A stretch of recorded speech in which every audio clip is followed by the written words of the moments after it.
Hey guys, so this is where I work now.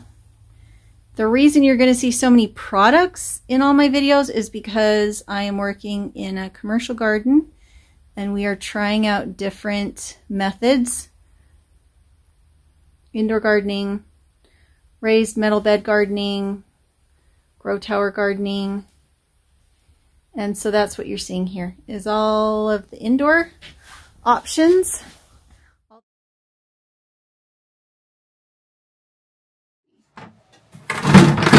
Okay, so it comes apart like that. And I think that's wise. If it's all one piece, then you can't really get in and maintain it and check on it. And here's your drain. So it says the first thing that we're supposed to do is put on the wheels. I love these heavy planters having wheels because then if you are in an area where you want to be able to wheel it outside, it's just not a big deal to do it. These are the wheels. All right. I guess those just pop in. That's very straightforward. And it says if you're not planning on moving it, don't put the wheels in. But I really like to be able to move it because these suckers get really heavy. Once you put the water in, they can just be really heavy. Water gauge. Okay, so very nicely labeled. I don't know how well you're going to be able to see that. It has lines on it.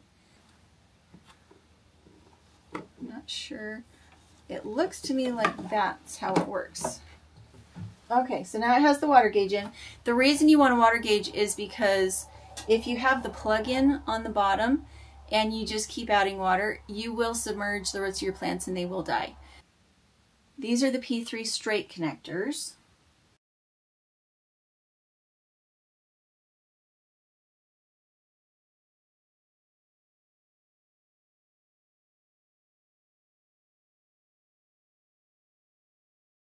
Okay, so that's what it looks like. Nice little arch on the top, and that is just to give stability to the container. And this is where you put the water in. So you'd put your hose or your watering can in here to get your water in. The back of the pot has a water level regulator, which can be used to adjust the water storage capacity according to the moisture needs of different plants. So this little hose has a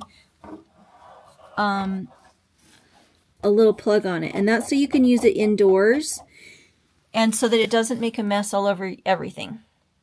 So when using indoors, plug the stopper to prevent leakage. When using outdoors, remove it so that the water can drain as needed. The top layer of soil may be dry during the first week, so irrigate normally for a week, allowing time for root growth. But you do not want to overwater, especially if you have this plug-in. You don't want to overwater. Okay, so somehow I'm going to try and show you how I'm going to fill this. I should have filled it before I put the cage on, but I was fascinated by the process, and now here we are. I've been using these kinds of beds. I think it's called a green stock. I've been using these this spring, and they are not going to be big enough for tomatoes. So I'm just taking some of the old mix from one of these pots, and I'm going to put it into the Vego garden because this is deep enough, and with the trellis it will give enough support. So that's why I couldn't put it in a green stock. With these fertilizer beads, I can go 6 months without needing to fertilize anything, which means the life of the tomato. Most tomatoes aren't going to live more than 6 months.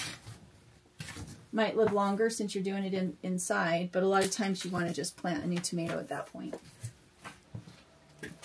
All right, so this is one of my favorite, probably my most favorite type of tomato. This is a yellow pear tomato, and I started it in January.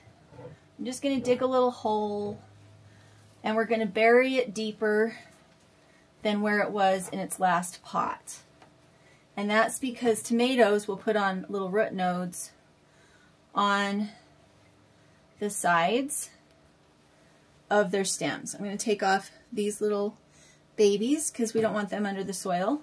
And what this will do is it will allow it to put on more roots, and instead of tipping over while it's trying to reach up and through this trellis, it will stay nice and strong and tall and beautiful. With transplant shock, overwatering can take your plant out. Really hot sunlight will take your plant out. So I'm not going to turn these lights on today. I'm going to give this a couple of days to acclimate in some sunshine that is not direct. And I'm not going to water from the top unless I feel like I absolutely need to. I'm going to keep checking it. All right, so hopefully you guys can see that. Isn't that a pretty splash of color from those tomatoes? All right, I'm going to pour my water in here. And then I'm going to wait and see. I just wanted to show you doing that because, again, I'm not necessarily going to worry about watering it for a little bit. I'm just going to water from the top as I need to. I'm going to show you the protector plants. I have a whole bunch of basil that I planted. I always overplant basil. And the reason that I do that is so that I can use it as a pest deterrent. And they will be grateful for the extra space, and they will get big. It will take this tomato a little while to get big enough that this basil isn't going to feel like they're friends anymore. There's 2 tomato plants here. As I watch and see which one does the best and is the strongest, I will prune back and cut. I won't pull up because their roots are intertwined, but I will cut at the base the one that doesn't do as well. And there we go. Make sure to go check out Vego. I've been tickled by them. The reason I said yes to the tomato cage was because I liked their big raised beds so much. And then they offered me a hose reel that'll be coming to show you that. And I really like to show these kind of products from good companies rather than having advertisements on my channel. So hopefully this helps you too. And make sure to go check them out. We'll talk to you later. All right, this is what it looks like all put together. So this is the Vego tomato tower, and I planted it about a month ago, maybe 6 weeks ago, and I have a little yellow tomato in there and a basil, and so far it is so happy. Because it's a self-watering container, it's kind of heavy. Like you see, I'm moving the trellis, but it's not moving the planter at all. And it just keeps on growing up and through where it's supposed to be growing.